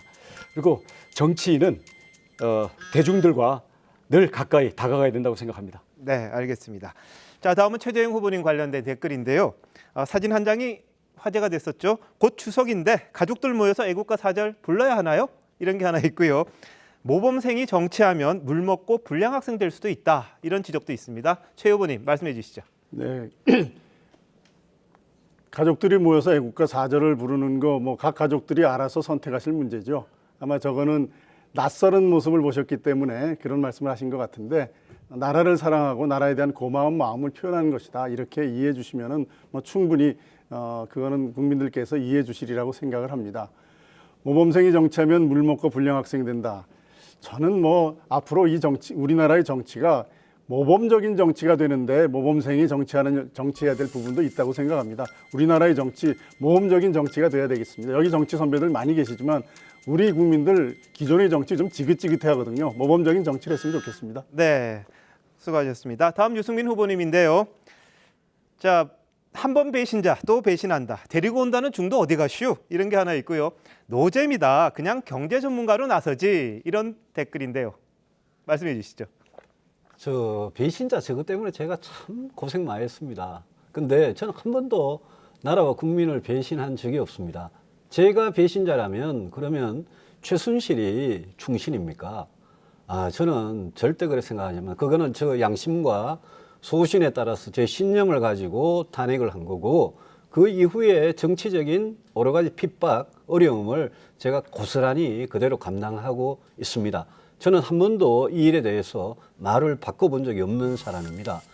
노잼, 제가 사실 노잼 극혐입니다. 그동안 근데 몇 년 동안 좀 고생하다 보니까 좀 인상이 좀 심각했는 모양인데 재미있도록 하겠습니다. 요즘 네. 재미하려고 인스타 라방도 하고 있습니다. 예, 유 후보님 답변하셨고요. 다음 하태경 후보님입니다. 댓글 소개합니다.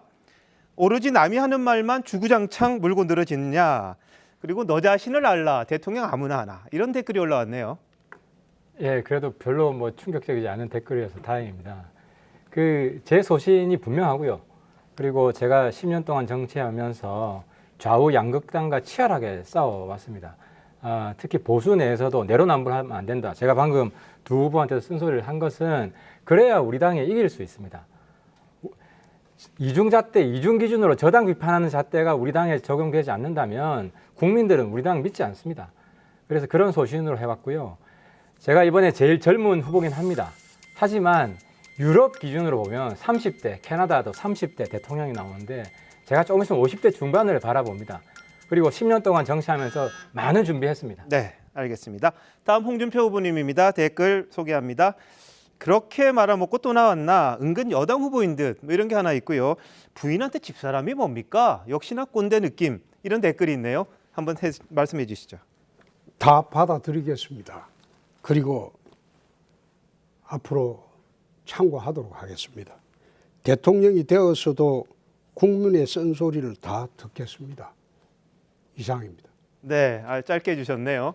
자, 다음 황교안 후보님 마지막으로 말씀해 주셔야 되는데 댓글 이게 있습니다. 님 덕분에 차가 플랫폼에 들어갈 수 있다는 걸 알았다. 의정 가지고 이야기하는 것 같아요. 지난번에 한번. 그리고 삭발하고 싶어서 또 나왔냐. 뭐 정치 그렇게 욕먹더니 또 이런 말이 있네요. 한번 말씀해 주십시오. 많은 분들이 이제 의전이라고 얘기합니다만은 우리 의전팀이 움직인 것이 전혀 아닙니다. 경호팀이 움직였습니다. 경호팀은 또 총리를 지켜야 되기 때문에 가장 노출이 덜한 공간을 확보했고 그러면서도 국민들에게 불편을 최소화할 수 있는 이런 공간을 확보해서 경호 업무를 했던 것입니다. 저는 정치 다시 얘기한 것이 문재인 정권 폭정을 그냥 보고 있을 수 없기 때문에 조금이라도 힘을 보태서 정권 교체 이루어내야 된다. 그런 의지와 결기를 가지고 다시 나왔습니다. 네. 네, 좀 불편하실 수도 있고요. 참 말씀하기가 힘들었을 수도 있는데 정말 다들 너그럽게 답변해 주셔서 감사합니다. 이런 불편한 것도 듣고 고치고 또 국민들에게 말해 줄 수 있는 게 바로 진정한 정치인이 아닌가 그런 생각도 들고요. 오늘 해명 내지는 입장 들으시면서 국민들이 또 선택할 수 있는 기회도 되지 않았나 싶습니다. 자, 다음 순서 넘어갑니다. 두 번째 주도권 토론입니다. 첫 번째 토론과 같은 형식입니다. 이 질문 주제 역시 자유입니다. 다만요, 아까 하다 보니까 너무 시간이 좀 짧아서 이번에는 후보 한 명에게만 질문을 하시는 것도 가능하게끔 그렇게 하도록 하겠습니다. 4분 동안 자유롭게 누구든 지명하셔서 토론을 하시면 되고요. 아까 잘해주셨습니다만 질문 너무 길게 하시면 답변 기회가 없거든요. 그 부분 잘 고려하셔서 질문 답변 짧게 좀 해주시면 감사하겠습니다. 이번에는요. 첫 번째 순서 최재형 후보님부터 시작해서 시계 방향으로 돌아가겠습니다. 자, 최재형 후보님 상대 후보 지목해서 질문해 주시면 되겠습니다. 4분입니다. 네. 윤석열 후보님께 질문하겠습니다. 지난번에 정책자문단 대규모로 꾸미시고 또 많은 정책들을 내셨어요. 정책들을 내셨는데 그 정책 중에 보면은 그 일자리 창출에 관한 규제를 제로 베이스에서 검토하시겠다라는 뭐 공약이 홈페이지에 올라온 그 공약 중에 보면 있습니다. 그 일자리 기업의 일자리 창출을 위해서 가장 문제되는 규제가 어떤 것이 있는지, 그리고 어떤 규제를 어떻게 풀고 그 대안을 마련하실 생각인지 좀 말씀해 주시죠.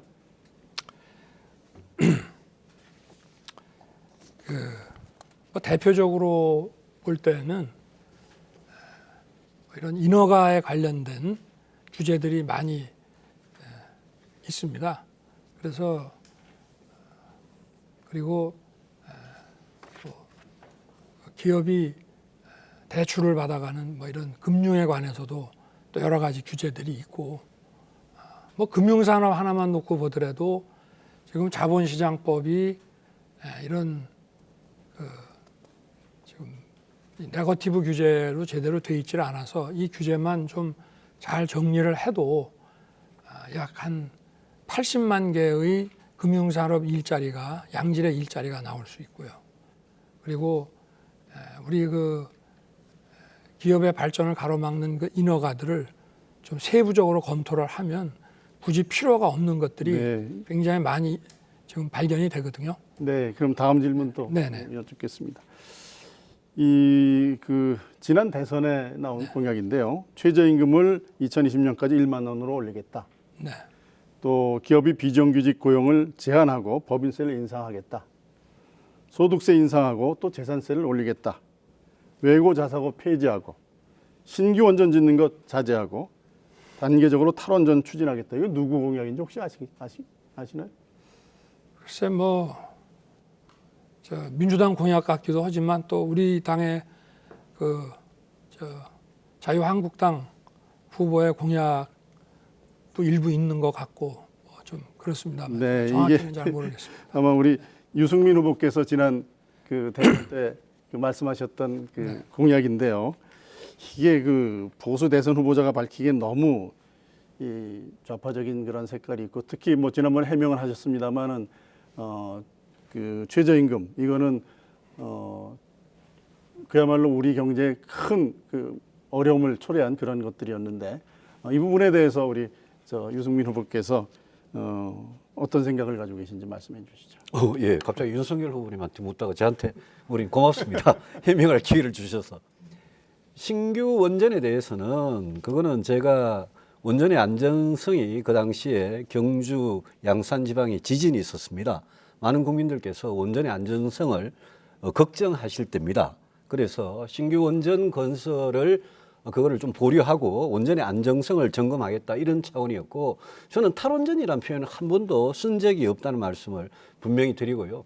최저임금은 당연히 경제가 좋아질 때는 올라갈 수 있는 겁니다. 저는 최저임금을 올리고 노동시간을 단축하는 거는 그건 장기적으로 가야 될 방향이라고 생각을 합니다. 근데 다만 경제가 안 좋은데 문재인 정부가 급격하게 최저임금을 올린 게 문제라서, 다음 질문 또 제가 2018년에 모든 후보 중에 제가 유일하게 그건 공개적으로 사과를 했습니다. 저는 잘못에 대해서는 늘 사과를 하고 있습니다. 비정규직 고용 총량제 하겠다고 말씀하셨죠. 예. 아이고 죄송합니다. 시간이 다 됐습니다. 시간 분배 4분이니까요. 잘 조율하셔서 질문해 주시면 좋을 것 같습니다. 두 번째 순서 원희룡 후보님입니다. 예, 윤석열 후보에게 질문하겠습니다. 저는 제주지사로서 있으면서 블록체인 특구를 추진했는데 문재인 정부가 도저히 이 부분을 수용을 안 해서 진행을 못 시킨 바가 있습니다. 그럼에도 불구하고 코로나 방역 확진자 접촉 추적 앱을 블록체인에 기반한 그러한 안심 코드를 만들어서 지금 잘 쓰고 있기도 합니다. 그와 관련해서 앞으로 이런 미래의 신기술 분야인 블록체인, 그리고 이와 관련된 암호화폐로서의 비트코인, 이런 정책에 대해서 많은 젊은이들과 국민들이 관심이 많은데요. 정부에서는 비트코인 등의 이 가상화폐 투자 소득에 대해서 내년부터 과세를 하겠다고 합니다. 윤 후보께서는 윤 후보께서는 과세에 대해서 찬성하십니까, 반대하십니까? 소득이 있는 곳에 과세가 있기 때문에 기본적으로 이익을 본 사람한테 과세하는 것은 맞습니다만은, 정부가 이 과세권을 행사하려고 하면은 먼저 이런 소득이 발생하는 그 기저를 잘 만들어 줘야 되고 제도를 먼저 잘 만들어 주는 게 저는 우선이라고 생각합니다. 저는 강력히 반대합니다. 네. 왜냐하면 지금 범죄의 피해자들도 있고요. 또 여기에 대해서 투자 수익을 올린 분들도 손실을 봤을 때 정부가 그에 대해서 어떠한 이 장치도 없거든요. 근데 그렇게 애매하게 말씀하실 게 아니라 지금 당장 정부는 내년부터 과세하겠다고 이미 발표를 부총리가 했거든요. 저는 떨어지는 답을 현재 부탁드립니다. 상태에서의 과세는 저는 반대하고요. 다만 그 거래소에 대해서 인가라든지 이런 걸 통해서 이 블록체인 거래로 가상화폐 거래로 사기나 이런 피해를 볼 수 없도록 정부가 관리를 잘 해주고 그리고 나서 그 추이를 봐서 과세 문제를 결정을 해야지 지금 상태에서 바로 과세 들어가는 것은 저는 찬성하지 않습니다. 제가 앞장서서 앞으로 우리 국민의힘에 이 디지털 자산 그리고 앞으로 이 암호화폐와 관련된 정책들을 잘 할 수 있도록 할 테니까요. 필요하면 나중에 그와 관련된 토론도 제안을 드리겠습니다. 두 번째로 홍준표 후보에게 묻겠습니다. 역선택을 너무 노리는 게 아니냐 이런 우려가 많습니다. 요새는 넥타이도 파란색만 메고 다니고 있고요. 조국 가족 수사에 대해서는 도륙을 했다라고 말씀을 하셨는데 정경심 교수가 2심에서 유죄에다가 실형 판결까지 나왔는데도 과연 도륙이라고 생각하시는지, 그리고 요즘 뭐 고발 사주인지 제보 사주인지 모르겠습니다만은 어떻게 보면 민주당 측보다도 더 내부 공격에 열을 올리고 계시는데 과연 우리 국민의힘 원팀인지 민주당과 원팀인지 이에 대해서 우려의 시선이 많습니다. 어떻습니까? 그건 원의원 시각이죠. 원의원 시각이고 우선 역선택 문제는 역선택이 있다면 이재명이나 이낙연 후보하고 대결해서 최근에 제가 이길 수가 없죠. 그것도 역선택입니까? 두 번째, 파란색 맨다고 그러는데 원래 파란색은 이게 한나라당 색깔입니다. 그리고 지금 우리 당의 색깔이 빨강색, 파란색, 흰색입니다. 3색입니다. 그거 갖고 시비하는 거는 좀 그렇네요. 그리고 세 번째, 도력이라는 말은 내가 벌써 그 사건이 있을 때 MBC 가서 이야기한 적이 있어요. 유시민하고 토론을 하면서. 조국이라는 사람이 내가 내 가족의 모든 것을 책임지고 내가 들어갈 테니 내 가족은 건드리지 마라. 그렇게 윤 총장한테 이야기하고 자기가 들어갔으면 가족 전체가 들어갈 필요가 없었던 사건 아니냐. 말하자면 거기 보면 부인, 딸, 그다음에 동생, 사촌, 조국이까지 본인까지 가족 전체가 들어갔잖아요. 그래서 박근혜 내가 원팀으로서 이야기할 때는 함께 해주시기 바라겠습니다. 예, 자 시간이 다 지났습니다. 예. 자, 세 번째 순서 안상수 후보님 한 분 내지 두 분 지목하셔서 해주시기 바랍니다. 윤석열 후보께 질의하겠습니다. 윤석열 후보가 이제 문재인 정권의 폭정에 한거해서 우리 국민들한테 희망을 준 부분은 저도 아주 높이 평가를 하고 광화문에서 윤석열을 외친 적도 있습니다만, 제가 아까 마에스트로라고 그랬는데 이 정치라든지 국민을 위한 여러 가지 복잡 다단한 일은 한두 가지만 잘한다고 해서 되는 일은 아닌데, 저도 걱정하는 사람 중에 하나라는 말씀을 드리면서 정책 질의를 해보겠습니다.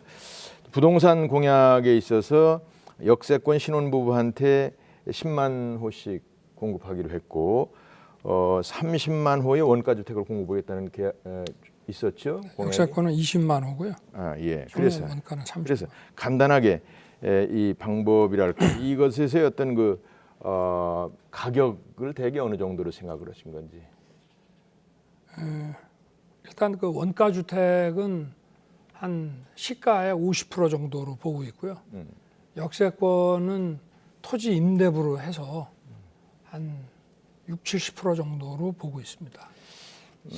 뭐 지금 뭐 그걸 자세한 얘기를 토론하기는 좀 어려운 상황인데, 우리나라의 주택 문제는 이제 대도시에다가 주택을 많이 건설하는 걸로 풀려고 해서는 안 됩니다. 적어도 또 대통령이라면 국가 전체의 균형 발전도 생각을 해야 되고, 또 공급을 위주로 하는데 공급을 대도시에서 하는 것보다는 대도시와 연관된 지역을 해야 된다. 그래서 저는 대도시에 붙어 있는 그런 유휴농지, 논을 활용해서 500만 원대 아파트 100만 호, 그리고 그 역시 한 1억 평 정도로 생각을 합니다만은 거기 3천만 평 정도는 이제 주택이고 7천만 평 정도에다가 4차 첨단 산업의 클러스터를 만들어서 그리고 그 대지를 우리 2030 청년들에게 무상으로 대여를 함으로 해서 우리 국가에서 기술 지원, 금융 지원, 마케팅 지원 등 해서 새로운 그 인천의 송도와 같이 제가 이제 송도를 건설한 장본인인데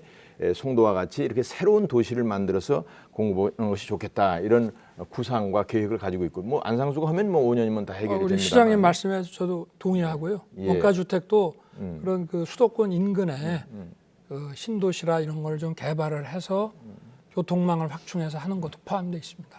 좋습니다. 우리 원 후보님 바로 옆에 계시니까 도지사 잘 하셨죠? 예. 아이고 우리도 동료 광역단체장으로서 잘 되길 바라고 그렇습니다만 빨리 지지도가 저처럼 이렇게 좀 밑에 있으니까 좀 올라가야 할 텐데 도지사 하시면서 가장 잘했다고 생각하시는 한 두어 가지. 예, 저는 우선 제주도에 취임했을 때 보니까 중국 자본에 의한 투자와 난개발이 밀려들고 있었어요. 이게 지나치다 그래서 저는 원칙을 세워가지고 전면 이 부분에 대한 차단을 해서 중국 자본은 제가 취임한 이후로 거의 제로 수준으로 난개발과 투기를 막았고요. 두 번째로는 전기 자동차라든지 풍력이라든지 아니면 인공지능 그리고 미래의 디지털 인력과 관련된 이런 면에서 미래에 대한 혁신 사업들의 이 바탕을 제주도에서 열심히 만들었습니다.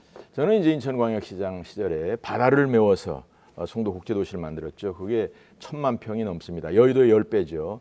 인천 대교를 외자, 그러니까 AMEC이라는 영국 회사에서 1조 5천억을 빌려가지고 지금 건설을 해서 요금을 내고 다니고 있습니다만 30년 후에는 기부 체납하도록 하는 그런 내용으로 주로 이제 큰 사업을 했고 아시안 게임 유치를 해서 국위를 선양하고 또 그거로 해서 우리 인천 지하철 2호선 지하철도 깔았고 인천의 각 군구의 체육 시설을 정부의 지원과 외자를 통해서 했다 하는 말씀을 드리면서 앞으로 우리 원지사도 좀 네. 좋은 성적이 있으면 좋겠어요. 네, 시간이 다 지났습니다. 자, 다음은 윤석열 후보님 4분 드리겠습니다. 아까 우리 최재형 후보님께서 하신 질의와 관련해서 제가 조금 말씀을 드리고 질의를 하도록 하겠습니다. 아까 그 정치 교체라는 것이 어떤 것이냐? 저는 이 정치 교체는 정치라고 하는 것이 무엇인지에 대한 먼저 공감대부터 가져야 된다고 봅니다. 정치는 국민을 잘 먹고 잘 살게 하는 소위 그 실사구시가 저는 바로 정치라고 생각을 하고 있고요. 여기에 대한 이 공의에 정치하는 사람들이 여든 야든 또 같은 당이든 공감을 하는 것이 그리고 거기서 많이 멀어졌을 때 이 원칙에 다시 회복하는 것이 저는 정치 개혁이라고 생각을 하고 있습니다. 그리고 저도 뭐 제가 이 검찰이라는 분야에서는 한 길을 파서 26년간 제가 했습니다만은 그래서 제가 여의도에 대해서는 좀 아는 것이 다른 분들보다 적습니다. 우리 후보님과 마찬가지로. 그런데 저는 무슨 검사로서의 어떤 그 스킬이나 또는 법관으로서의 지식이나 또 정치를 오래 하신 분의 그 경륜이나 간에 그것을 자기 개인을 위해서 쓰는 것이 아니고 국가와 국민을 위해서 쓰는 거, 자기를 희생하는 거, 그것이 저는 개혁이라고 저는 생각을 하고 있습니다. 하여튼 이런 그 새로운 정치의 변화와 개혁을 위해서 감사원장을 마치고 이 정계에 입문하신 우리 후보님께서 또 그동안 한 달여 이상 활동을 하시다가 최근에는 이제 캠프를 해체하고 그 새로운 정치를 추구하시겠다고 지금 선언을 하셨는데 그 비전에 대해서 좀 오히려 제가 좀 배우고 싶은 게 있습니다. 좀 말씀 좀 부탁드리겠습니다. 네. 일단 뭐 제가 지금까지 정치에 몸담은 이후에 걸어온 그러한 발자취를 최근 되돌아봤습니다. 되돌아봤는데 여러 가지 그 정치적인 그 새로운 상황에 적응하면서 주변에 이제 있는 많은 분들의 이야기에 제가 귀 기울이다 보니까 국민들이 정말 이 정치에 대해서 원하시는 게 뭐고 저에 대하여 원하시는 것이 무엇인지에 대해서 조금 소홀했었다. 그런 것이 이제 저희 지금의 현실이 됐다라는 그런 생각을 가지고 국민들이 정말 원하시는 것, 국민들이 바라는 것들에 대한 대해서 귀를 기울이고 정말 국민들과 함께 가는 그런 정치 모습을 보여주기 위해서 제가 새로운 결단을 하고 앞으로 그런 생각을 가지고 나아가려고 했습니다. 네. 우리 하태경 후보님께 좀 여쭤보겠습니다. 예. 우리 후보님께서는 학생 시절에 또 좌파 운동권 생활도 하셨고, 그리고 지금은 소위 보수 정당의 정치인 생활을 하시고 있는데, 우리나라의 이런 노동개혁, 교육개혁 이런 많은 문제들이 사실은 이 좌우의 그 이념 대결에 지금 빠져 있습니다. 양쪽을 다 경험하신 분으로서 이런 문제를 해결하는 어떤 방안이나 비전은 어떻게 갖고 계신지 좀 궁금합니다. 사실 우리가 힘을 합쳐야 되죠. 제가 20대 중후반에 생각이 완전히 바뀌었어요. 그리고 그 진중권 교수처럼 그 안에 있는 사람들을 바꿔보려고 십몇 년을 그분들하고 싸웠습니다. 소위 좌파 권력 586 그분들하고 싸웠는데, 그분들 성향이 굉장히 친북성이 강하고, 두 번째로는 아직도 계급투쟁 생각을 해요. 그래서 자영업자를 자본가로 생각해서 막 최저임금 막 올리는 거예요. 그래서 이분들을 청산하지 않으면 대한민국 미래가 없고요. 적어도 그래서 민주당의 권력 586에 영합하는 이런 일을 우리 당에서 해서는 안 된다. 네, 자 시간이 다 됐습니다. 자 5번째 순서 황교안 후보님 4분 드리겠습니다. 먼저 우리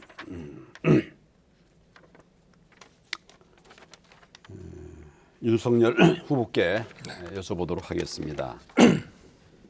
4.15 총선에 관해서 좀 더 이야기를 이어가겠습니다. 4.15 총선은 관계기관들이 여럿이 뭉쳐서 행했던 불법 선거가 많습니다. 많은 증거들이 쏟아져 나오고 있습니다. 거기에다가 그 증거 인멸 행위들까지 이어져 오고 있습니다. 우리는 정말 증거 앞에 겸손해야 되는데 증거 인멸이라는 게 도대체 말이 되겠습니까? 그런데 지금 이런 상황 속에서도 우리가 잠잠해서는 안 된다. 제가 대안으로 낸 것은 특검을 내자는 것입니다. 우리가 아무리 좋은 후보를 내고 또 좋은 정책을 낸다 하더라도 부정선거, 선거 공작을 해결하지 못하면 우리 다음 선거 하나 많아지요. 정권 교체 못합니다. 할 수가 없습니다. 이런 상황에 대해서 제가 여러 번 말씀드렸습니다만은 동의하시는지 다른 의견이 계시는지 한번 듣고 싶습니다. 저도 뭐 총장 시절에 그 4.15 총선을 그 결과를 지켜보고 아까 말씀하신 대로 우리 그 황 후보님께서 그 출마하셨던 그 종로구에 동별로 그 비율이 거의 막 비슷하게 나오는 거라든지 또는 뭐 관외 사전 투표의 비율이 아주 일정하다든지 하는 거에 대해서 좀 통계적으로 볼 때도 좀 의문은 가졌습니다. 그렇지만 당사자들이 빨리빨리 대법원에 소송을 걸어서 거기서 어떤 그 물증이 나와야 여기에 대해서 어떤 그 법적인 그 조치가 있을 수 있지 않느냐. 그렇지만 제가 뭐 재직 중에는 소송을 거신 분도 별로 없고 또 소송을 걸어도 뭐 어떤 결과가 나오질 않고 이제 지연이 많이 됐었는데, 제가 죄송하지만 아까 그 6월 말에 그런 그 좀 이상한 정상적이지 않은 그 투표지라든지 또 선거 그 관리원의 이름도 성이 이상하다든지 하는 말씀을 하셨는데, 제가 막 이렇게 근자의 그 정치에 입문해서 바쁘게 움직이다 보니 그 부분에 대해서는 제가 좀 관심을 갖지 못했습니다. 제가 지난번에 아까 좀 말씀드린 그 사진들 이런 것들은 재검표 과정에서 나온 투표용지 바로 그 자체입니다. 지금부터라도 우리가 이게 선거 불복하자는 것이 아니라 불법 선거를 막자는 것입니다. 이걸 막지 않고서는 우리 미래가 없는 것이죠. 그런 점에서 우리 잘 검토를 해보겠습니다. 유념을 해주시면 고맙겠습니다. 둘째로 원희룡 후보께 여쭤보겠습니다. 지난번 뭐 대구 방문 때인가요? 그 원 후보께서 탈당과 또 탄핵 찬성에 대해서 후회한다. 뭐 이런 기조의 말씀을 하신 것으로 기억이 됩니다. 이런 말씀이 과연 우리 후보들이 보수 통합의 원팀이 되자는 뭐 이런 취지의 말씀이 아니었나 저는 그렇게 생각을 합니다만은 국민들께서 여러 걱정도 많이 하시니까 차제에 우리가 한 팀이 되기 위해서 한 말이라면 그렇게 왜 그런 취지로 하셨는지 좀 설명을 부탁을 드립니다. 예.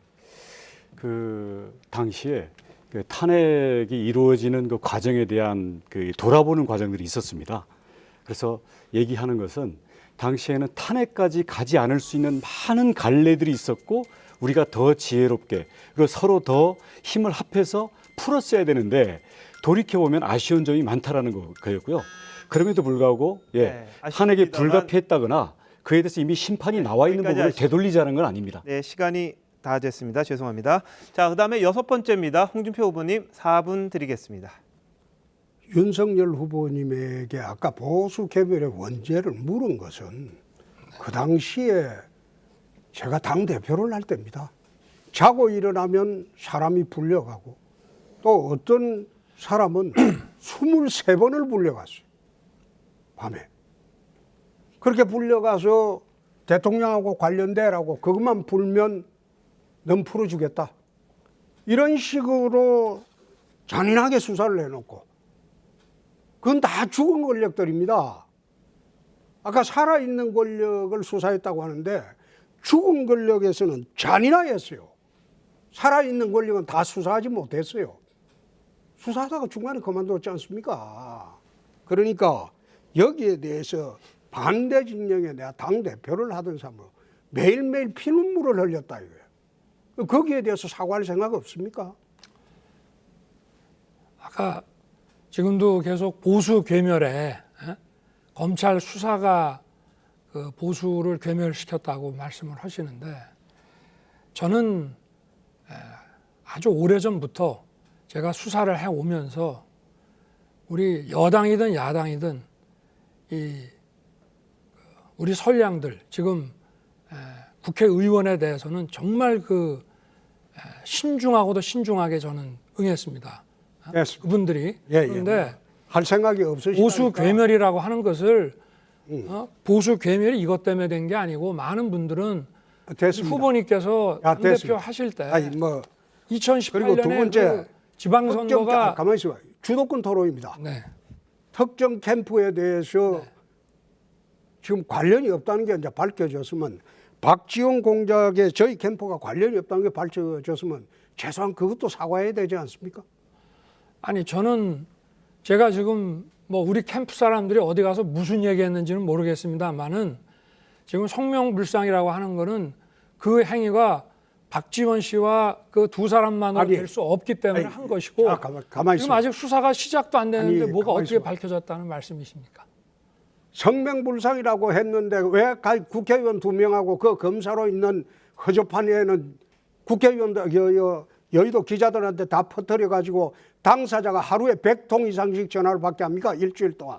아니, 그러면 저희가 특정을 퍼뜨린 것이 했죠. 아니고 그게 퍼져 있기 때문에 성명불상자를 고발장에 기재한 거 아니겠습니까? 예, 예.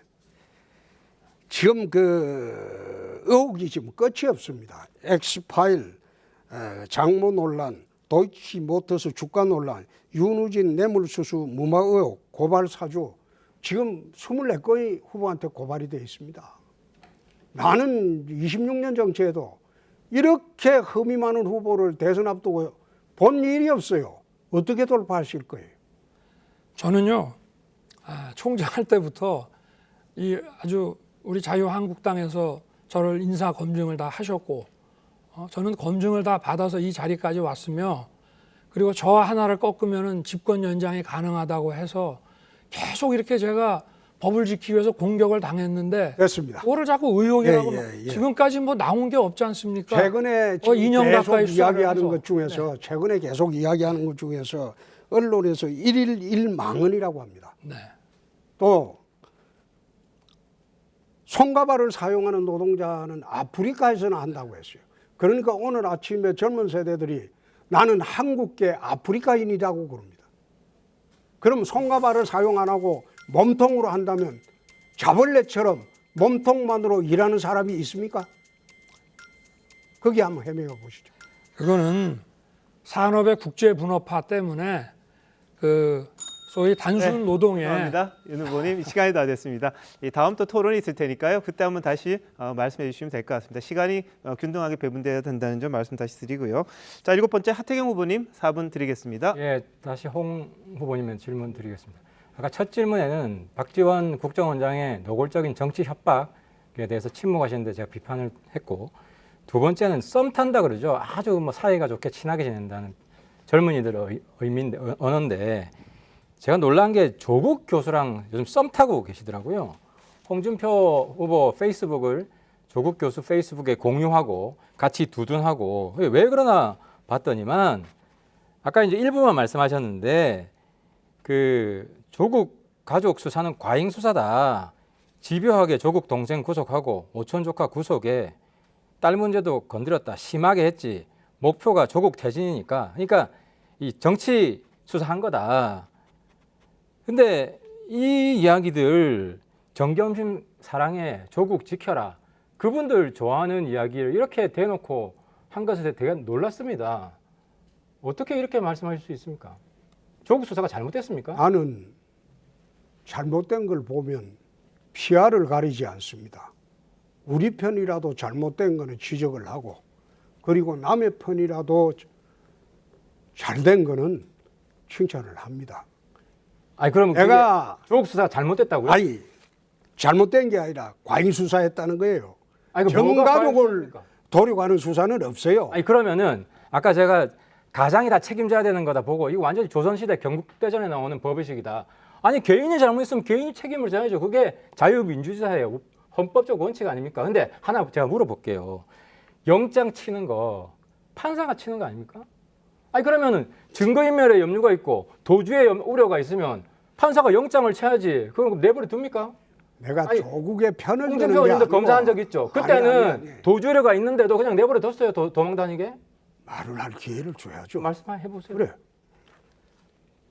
내가 이야기하는 것은 그러니까 과잉 수사가 뭡니까? 과잉 수사. 내가 영장 친 게 옛날에 과잉 수사라 그랬잖아요. 가만히 있어 보세요. 내 아니 대답할게. 영장 친 게 과잉 수사. 가만히 있어 보세요. 판사가 영장 치는 거다. 검사가 영장을 청구하니까. 그러니까 도주 우려가 있으면 영장 청구해야지. 그러면 그거 봐줍니까? 그게 정치 검사지. 아니, 내가 이야기한 걸 들어보고 하세요. 내가 슬러트 머신 수사할 때 정덕일 그 형제 구속하지 않았습니다.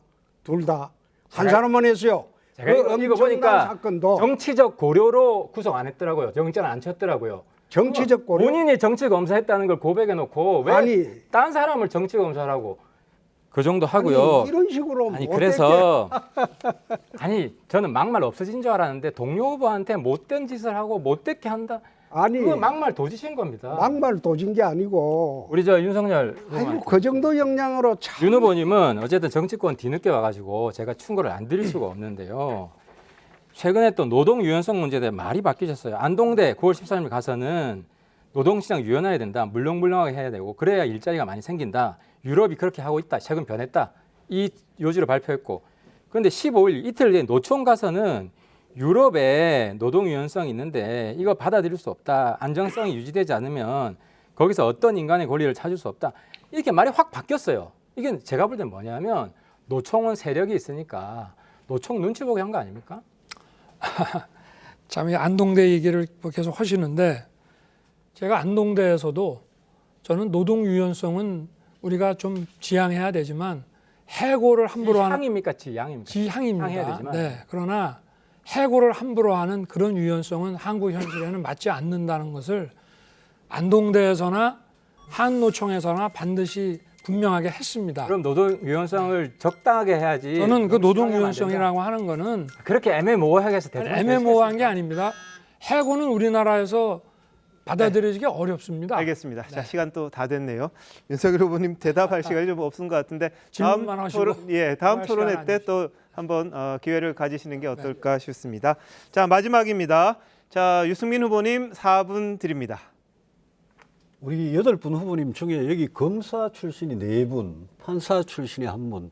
그러니까 이 토론이 뭐 수사하고 뭐 이런 이야기만 자꾸 나오는데, 우리 윤석열 후보님 아파트 좀 물어보겠습니다. 네네. 윤석열 후보님 청년들한테 주겠다는 원가 아파트, 아까 그 시세의 한 50% 네네. 정도로 줄 수 있을 거다 이렇게 말씀하시는데, 윤 후보님 말씀하신 청년이 몇 살까지입니까? 짧게 몇 살까지입니까? 뭐 저는 그 청년 플러스 그 40대 그 무주택자 그럼 청년이 자녀, 아니고 청년 플러스 청년, 40대입니까? 청년을 위주로 하되 예, 한 40대도 30대 정도까지를 말하는 거죠. 40대도 준다. 40대는 이제 무주택 다자녀인 경우에 무주택 다자녀인 경우에는 40대도 그렇습니다. 원가 아파트를 드린다. 네네. 그러면 말이죠. 네. 자, 10대 후반부터 시작해서 20대, 30대, 40대까지 네. 여기 젊은 층의 무주택자들이 무지 많지 않습니까? 네네. 그런데 3기 신도시에 네. 30만 호의 원가 주택을 시세의 50%로 주면 거기에 이제 분양 당첨이 되는 청년이 있고 그다음에 다수의 청년들은 이 분양을 못 받지 않습니까? 네. 그러면 당첨되는 사람은 로또겠죠. 그죠? 시세보다 50%나 싸니까. 상당히 자산 로또인데 이익을 볼 수 있죠. 예, 당첨이 안 되는 청년들은 그걸 불공평하다고 생각하지 않을까요? 그거는 이제 그 점수제를 다 둬가지고 예. 우리가 이제 그 아파트 분양해 줄 때도 그 뭐 여러 가지 그 점수를 해서 거기에 가장 부합하는 사람 순서대로 분양을 하지 않습니까? 이것도 그럼 청년들의 소득이나 재산이나 직업이나 이런 거 다 따져서 그리고 뭐 하겠다 이런 말씀입니다. 그런 걸 다 따져야 되고 이거는 예. 그냥 공짜로 주는 것은 아니고요. 물론이죠. 50%니까. 그렇지만 50%를 해가지고 정부가 시세 차익의 70% 보장해주고 다시 사준다는 거 아닙니까? 그렇습니다. 그러면 그건 로또죠. 그죠? 분양 당첨만 되면 로또거든요. 뭐 한 5년 정도. 그래서 저는 부동산 대책이 지금 국민들께서 문재인 정부한테 질려가지고 부동산 대책에 대해서 원하는 거는 저도 선거 때니까 반값 아파트다, 원가 아파트다, 토지 임대보다 이렇게 싸게 드리겠다는 거 저도 말하고 싶지만 국민들이 진짜 원하는 거는 집값과 미친 집값, 미친 전월세의 그 시장 가격을 제발 문재인 정부 이전의 수준으로 안정시켜달라 이거 아니겠습니까? 네. 그걸 위해서는 저는 로또 아파트를 이렇게 드리는 것보다는 진짜 취임 초에 공급을 진짜 대폭 민간 주도로 확대해가지고 시장 가격 자체가 내려가도록 하는 게 그게 부동산 정책의 전공법이다. 그렇게 생각을 하거든요. 저도 그런데 거기에- 왜 이 원가 아니, 아파트 그 예, 정책도 당연히 있고요. 있더라고요. 네, 그거 있는데 있고 그다음에 역세권과 청년 원가를 지금 뒀고 그리고 이명박 정부 시절에 저 행복주택처럼 아파트 가격이 좀 싼 게 알겠습니다. 시장에 나오면 예, 시간이 많이 우리는 돼요. 다른 아파트 가격이 좀 떨어지는 예, 시간이 효과가 많이 있습니다. 돼가지고 알겠습니다. 그 지금 고발 사주 의혹 때문에요. 그 대검의 총장으로 계실 때 그 손준성 검사 네네. 그분이 검찰에서 작성한 고발장을 김웅원을 통해서 지금 제보자한테 전달하는 이 과정이 아니다고 부인을 하셨죠, 그죠? 그렇습니다. 손준성 검사 본인도 부인을 하고요. 네. 그런데 제보자하고 인터넷 매체에서는 계속 뭔가 서류가 나오고 있거든요. 네. 그리고 김웅원은 기억이 안 난다 이러고요. 네. 그래서 만약 증거가 계속 나와가지고 손준성 검사와 대검 간부들이 그 우리 검찰총장의 최측근 간부들이 이걸 만들어서 전달한 게 사실이라면 후보를 사퇴할 용의가 있습니까? 아니 제가 관여하지 않았는데 예. 책임은 느끼십니까? 뭐 제가 지휘 감독을 그 경위를 좀 봐야 되겠습니다. 최측근들인데. 그렇게 볼 수는 없습니다. 그걸 다 대검 간부는 다 최측근이죠. 아니 그런데 그분들이 네. 왜 그걸 만들겠습니까? 예, 여기까지 하시죠. 시간이 그거는 다 됐습니다. 안 들 이유가 전혀 네, 없기 시간이 다 때문에 됐습니다. 재현성이 후보님, 없다는 예, 말씀을 후보님. 제가 여러 사퇴나 차례 드렸습니다. 책임 예, 유 후보님, 윤 후보님, 없다, 이거. 예, 그만해 주시죠. 그 시간이 다 개연성 됐습니다. 자체가 죄송합니다. 이유가 없다는 예, 것입니다. 예, 다음에 또 이 부분 뭐 계속 이야기하실 거라고 좀 생각이 되니까 그때 가서 또 서로 토론을 해보시면 어떨까 하는데요. 자, 지금 스튜디오 열기 아주 뜨겁습니다. 후보님들 열띤 토론 너무너무 감사드리고요. 국민의힘 대선 후보 경선 토론 마지막 순서 남았습니다. 이 토론한 지 90분이 훨씬 넘었는데요. 후보로서 꼭 하고 싶은 말씀 있으실 겁니다. 그래서 저희들이 40초씩 드릴 테니까 못다한 말씀 이 기회에 우리 국민들에게 해주시면 되고요. 이번엔 하태경 후보부터 시계 방향으로 돌도록 하겠습니다. 네, 하 후보님 시작해 주십시오. 마무리 네, 발언입니다. 오늘 토론회 잘 보셨습니까? 이 활력, 이 혁신의 에너지 느끼셨습니까? 어떤 분들은 제가 좀 과했다라고 생각하는 분들이 있을지도 모르겠지만 저희들이 상대해야 될 민주당 후보 정말 만만치 않습니다. 여기 계신 이 정도 패기 가지고 절대로 이길 수 없습니다. 이 자리에서 저희들이 단련돼야 됩니다. 약점들 있으면 보완하고 강점들 서로 힘을 합해야 됩니다. 즉 확장성, 저 하태경이 가진 확장성, 그리고 저 하태경이 가진 전투력 잘 지켜봐 주십시오. 제가 빠지면 이번 4강 흥행 안 됩니다. 성공 안 됩니다. 정권 교체 어렵습니다. 예, 다음은 유승민 후보님 순서입니다. 마무리 발언 부탁드리겠습니다. 네, 오늘 이 자리에 나오기 전에 저는 우리 자영업자 소상공인 여러분들한테 헌법이 규정한 손실보상을 소급 적용해드리겠다. 그 다음에 여러분들이 안고 있는 대출금의 이자는 제가 완전히 탕감을 해드리겠다. 원금은 5년 동안 상환 유예를 하겠다. 그 다음에 신용불량자로 전락하지 않도록 제가 개인 워크아웃 제도를 도입하겠다. 이런 공약을 발표하고 이 자리에 왔습니다. 저는 1997년 IMF 위기를 보고 정말 국민 여러분의 먹고 사는 문제를 해결하기 위해서 정치에 뛰어들었고 먹고 사는 문제 해결하기 위해서 대통령에 출마했습니다. 제가 후보가 되면 민주당이 벌벌 떱니다. 네, 제가 꼭 정권 교체 해내겠습니다. 예, 최재형 후보님 마무리 발언 40초입니다. 국민 여러분, 정권 교체의 열망은 뜨거운데 얼마나 걱정이 많으십니까? 잘못된 일이라면 대통령과도 맞서 싸운 사람, 여권의 총공세에도 흠결이 없는 후보, 감사원장으로서 국정 전반을 경험한 후보가 누구입니까? 정권 교체의 최종 병기, 저 최재형이 반드시 정권 교체 이루어내겠습니다. 감사합니다. 네, 자 원희룡 후보님 순서입니다. 마무리 발언입니다. 저는 2000년 한나라당에 입당해서 소장 개혁파로서 3선의 국회의원, 그리고 제주지사로서 전기차와 인공지능 등 대한민국의 미래를 만들기 위한 행정 경험을 쌓아왔습니다. 그 과정에서 민주당과 5번 싸워서 한 번도 진 적이 없는 본선 필승 후보로서의 경쟁력을 보여왔습니다. 국가 운영 비전과 그 계획에 대해서도 많은 시간 고민하고 다져왔습니다. 우리 한나라당 그리고 국민의힘까지 이어지면서 키운 원희룡이라는 후보를 여러분께서 이제는 정권 교체를 위해서 쓰실 때입니다. 저는 치열한 경선, 원팀을 위해서 정권 교체를 위해서 모든 역할을 다하겠습니다. 네, 다음은 안상수 후보님 마무리 발언 부탁드립니다. 저 안상수는 충청도 갯마을에서 태어나서 인천에서 공부하고 전 세계를 다니면서 첨단 산업의 CEO까지 했습니다만 이제 인천광역시장 8년을 하고 국회 3선 그리고 국회 예산결산위원장 등을 하면서 국가 경영 운영에 대해서 많은 노하우를 숙지하고 있습니다. 이제 또한 협치가 필요합니다. 우리가 너무 격렬한 대립 속에서 하다 보면 결국은 국민들만 손해보게 되어 있습니다. 저 안상수가 협치와 화합과 조율로 우리 국민들을 안심시키겠습니다. 대한민국을 위기에서 구해내고 우리 국민들에게 걱정 없는 삶을 저 안상수가 드리겠습니다. 감사합니다. 네, 다음은 윤석열 후보님 마무리 발언 부탁드립니다. 저는 26년간의 공직 생활을 통해서 여러분들께 일은 제가 잘 할 수 있다. 어떤 일이든지 간에 그거를 보여드려 왔고 앞으로도 보여드릴 것입니다. 다양한 분야의 정책은 국민들께 또 경험이 많은 분들께 전문가들에게 제공을 받고 저는 그것들을 잘 조합하고 인사를 잘 관리하고 가장 중요한 이 부패 구조를 없앰으로 해서 국민들을 행복하게 하고 국민들의 권익을 지켜드리겠습니다. 네, 감사합니다. 네, 황교안 후보님 마무리 발언 부탁드리겠습니다. 예, 국민 여러분 얼마나 삶이 힘드십니까? 정권 교체 없이는 여러분들의 삶도 회복시킬 수 없고 정상화시킬 수가 없습니다. 나라도 다시 살아나기가 어렵습니다. 상황이 시급합니다. 한시라도 빨리 정권 교체를 이루어 나가야 합니다. 저 황교안 준비된 리더십, 또 반드시 이기는 리더십, 그리고 위기 관리의 리더십으로 희망의 대한민국을 만들어 내겠습니다.